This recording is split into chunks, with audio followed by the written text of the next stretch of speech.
Hi, I'm Brother Nature. I made organic grains taste delicious. Nature's path.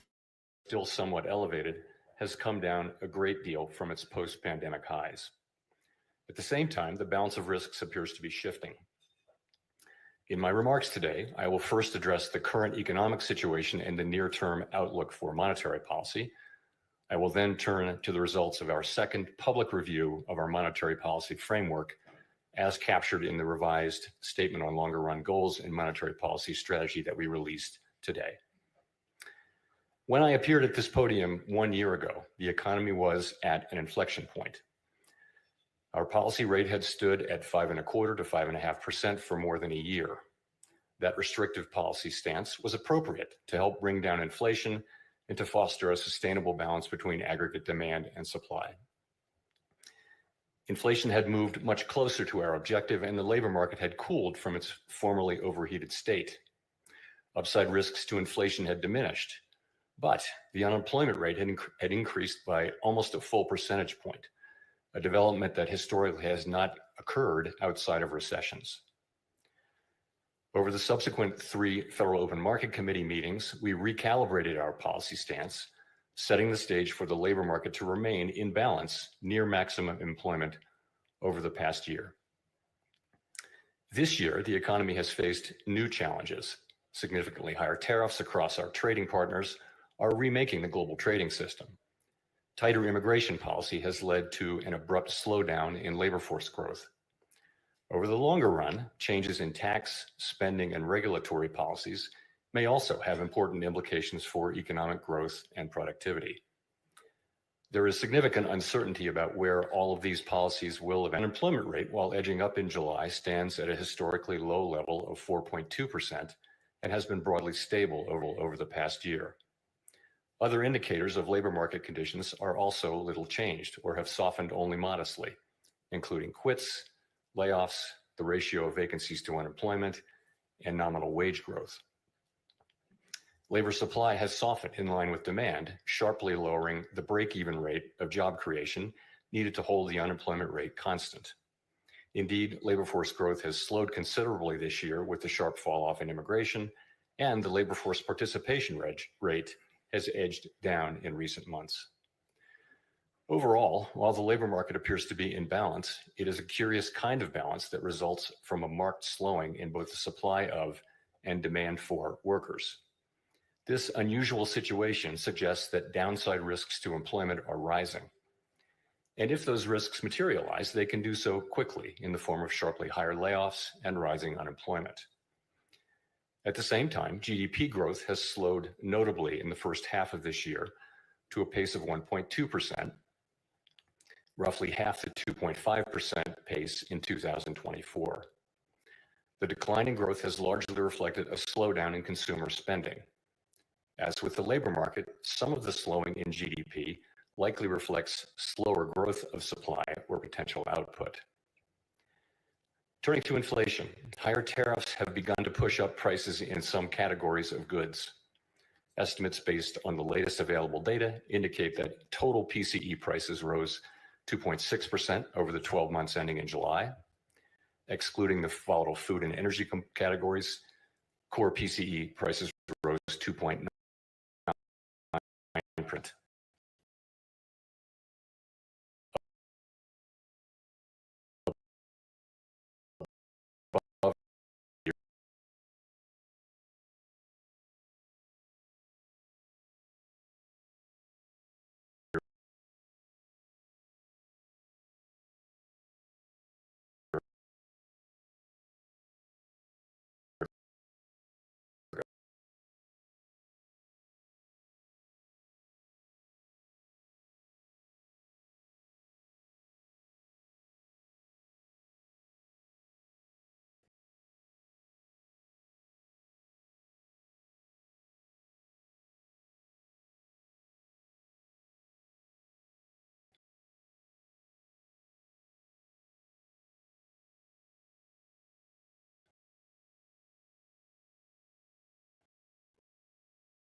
1% over the past 12 months, a notable shift from the modest decline seen over the course of 2024. In contrast, housing services inflation remains on a downward trend, and non-housing services inflation is still running at a level a bit above what has been historically consistent with over coming months will be relatively short, and that is increasing downside, dragging and above our target for 4 years, and remains a prominent concern for households and businesses. Measures of longer-term inflation expectations, however, as reflected in market and survey-based measures, appear to remain well anchored and consistent with our longer-run inflation objective of 2%. Of course, we cannot take the stability of inflation expectations for granted. Come what may, we will not allow a one-time increase in the price level to become an ongoing inflation problem. So, putting the pieces together, what are the implications for monetary policy? In the near term, risks to inflation are tilted to the upside and risks to employment to the downside, a challenging situation. When our goals are in tension like this, our framework calls for us to balance both sides of our dual mandate. Our policy rate is now 100 basis points closer to neutral than it was a year ago, and the stability of the unemployment rate and other labor market measures allows us to proceed carefully as we consider changes to our policy stance. Nonetheless, with policy in restrictive territory, the baseline outlook and the shifting balance of risks may warrant adjusting our policy stance. Monetary policy is not on a preset course. FOMC members will make these decisions based solely on their assessment of the data and its implications for the economic outlook and the balance of risks. We will never deviate from that approach. So, turning then to my second topic. Our monetary policy framework is built on the unchanging foundation of our mandate from Congress to foster maximum employment and stable prices for the American people. We remain fully committed to fulfilling our statutory mandate, and the revisions to our framework will support that mission across a broad range of economic conditions. Our revised statement on longer goals and monetary policy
to pursue our dual mandate goals.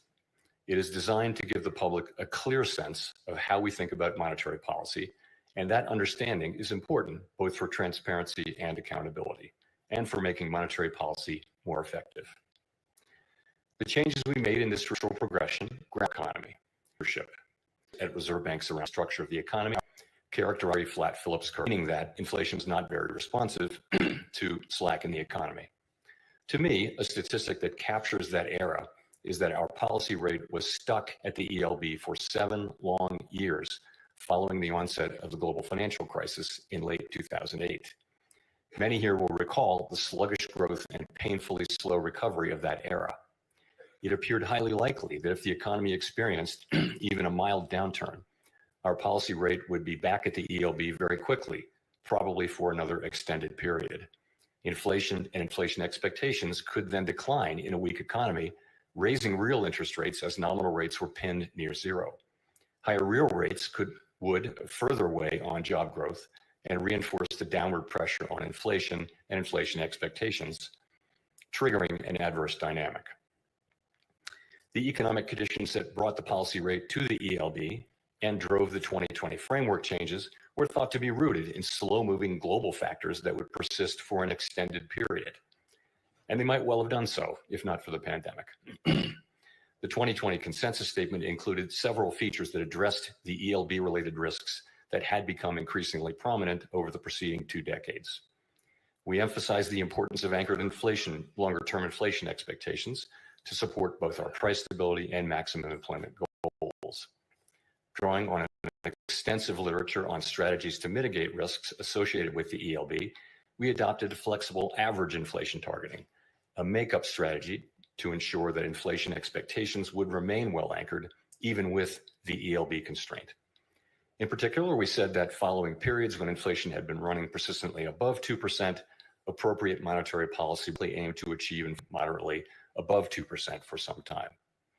In the event, rather than low inflation in the ELB, the post-pandemic reopening brought the highest inflation in 40 years to economies around the world. Like most other central banks and private sector analysts, through year-end 2021, we thought that inflation would subside fairly quickly without a sharp tightening in our policy stance, as this slide will show. When it became clear this was not the case, we responded forcefully, raising our policy rate by 5.25 percentage points over 16 months. That action, combined with the unwinding of pandemic supply disruptions, contributed to inflation moving much closer to our target without the painful rise in unemployment that has accompanied previous efforts to counter high inflation. This year's review considered how economic conditions have evolved over the past 5 years. During this period, we saw that the inflation situation can change rapidly in the face of large shocks. In addition, interest rates are now substantially higher than was the case during the era between the global financial crisis and the pandemic. With inflation above target, our policy rate is restrictive, modestly so in my view. We cannot say for certain where rates will settle out over the longer run, but their neutral rate may now be higher than during the 2010s, reflecting changes in productivity, demographics, fiscal policy, and other factors that affect the balance between saving and investment. During the review, we discussed how the 2020 statement's focus on the ELB may have complicated communications about our response to high inflation. We concluded that the emphasis on an overly specific set of economic conditions may have led to some confusion, and as a result, we made several important changes to the consensus statement to reflect that insight. First, we removed language indicating that the ELB was a defining feature of the economic landscape. Instead, we noted that our monetary policy strategy is designed to promote maximum employment and stable prices across a broad range of economic conditions. The difficulty of operating near the ELB remains a potential concern, but it is not our primary focus. The revised statement reiterates that the committee is prepared to use its full range of tools to achieve its maximum employment and price stability goals, particularly if the federal funds rate is constrained by the ELB. Second, we returned to a framework of flexible inflation targeting and eliminated the makeup strategy. As it turned out, the idea of an intentional moderate inflation overshoot had proved irrelevant. There was nothing intentional or moderate about the inflation that arrived a few months after we announced our 2020 changes to the consensus statement, as I acknowledged publicly in 2021. Well-anchored inflation expectations were critical to our success in bringing down inflation without a sharp increase in unemployment. Anchored expectations promote the return of inflation to target when adverse shocks drive inflation higher and limit the risk of deflation when the economy weakens. Further, they allow monetary policy to support maximum employment in economic downturns without compromising price stability. Our revised statement emphasizes our commitment to act forcefully to ensure that longer-term inflation expectations remain well anchored to the benefit of both sides of our dual mandate. It also notes that price stability is essential for a sound and stable economy and supports the well-being of all Americans. This theme came through loud and clear at our Fed Listens events. The past 5 years have been a painful reminder of the hardship that high inflation imposes, especially on those least able to meet the higher costs of necessities. Third, our 2020 statement said that we would mitigate shortfalls rather than deviations from maximum employment. The use of shortfalls reflected the insight that our real-time assessments of the natural rate of unemployment, and hence of maximum employment, are highly uncertain. The later years of the post-global financial crisis recovery featured employment running for an extended period above mainstream estimates of its sustainable level, along with inflation running persistently below our 2% target. In the absence of inflationary pressures, it might not be necessary to tighten policy based solely on uncertain real-time estimates of the natural rate of unemployment. We still have that view, but our use of the term shortfalls was not always interpreted as intended, raising communications challenges. In particular, the use of shortfalls was not intended as a commitment to permanently forswear preemption or to ignore labor market tightness. Accordingly, we removed shortfalls from our statement. Instead, the revised document now states more precisely that the committee recognizes that employment may run at times above real-time assessments of maximum employment without necessarily creating risks to price stability. Of course, preemptive action would likely be warranted if tightness in the labor market or other factors pose risks to price stability. The revised statement also notes that maximum employment is the highest level of employment that can be achieved on a sustained basis in a context of price stability. This focus on promoting a strong labor market underscores the principle that durably achieving maximum employment fosters broad-based economic opportunities and benefits for all Americans. The feedback we received at Fed Listens events reinforced the value of a strong labor market for American households, employers, and communities. Fourth, consistent with the removal of shortfalls, we made changes to clarify our approach in periods where our employment and inflation objectives are not complementary. In those circumstances, we will follow a balanced approach in promoting them. The revised statement now more closely aligns with the original 2012 language. We take into account the extent of departures from our goals and the potentially different time horizons over which each is projected to return to a level consistent with our dual mandate. These principles guide our policy decisions today, as they did in the 2022 to 24 period, when the departure from our 2% inflation target was the overriding concern. In addition to these changes, there is a great deal of continuity with past statements. The document continues to explain how we interpret the mandate Congress has given us and describes the policy framework that we believe will best promote maximum employment and price stability. We continue to believe that monetary policy must be forward-looking and consider the lags in its effects on the economy. For this reason, our policy actions depend on the economic outlook and the balance of risks to that outlook. We continue to believe that setting a numerical goal for employment is unwise because the maximum level of employment is not directly measurable and changes over time for reasons unrelated to monetary policy. We also continue to view a longer run inflation rate of 2% as most consistent with our dual mandate goals. We believe that our commitment to this target is a key factor, helping keep longer term inflation expectations well anchored.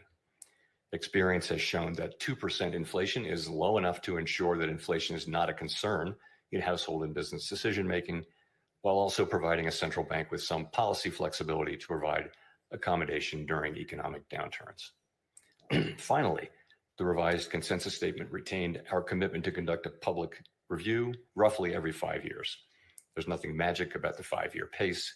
That frequency allows policymakers to reassess structural features of the economy and to engage with the public, practitioners, and academics on the performance of our framework. It is also consistent with several global peers.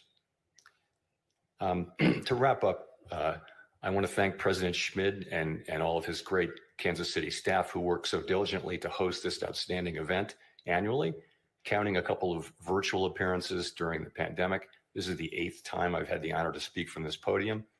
Each year, this symposium offers the opportunity for Fed leaders to hear ideas from leading economic thinkers and focus on the challenges we face. The Kansas City Fed was very wise to lure Chair Volcker here to this national park more than 40 years ago, and I am so proud to be part of that tradition. Thank you very much.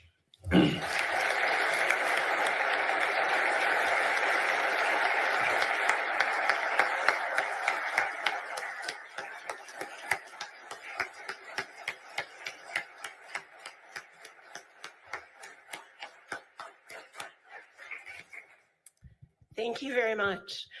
We'll move into the presentations. So I want to allow a minute for all of the members of the press to go.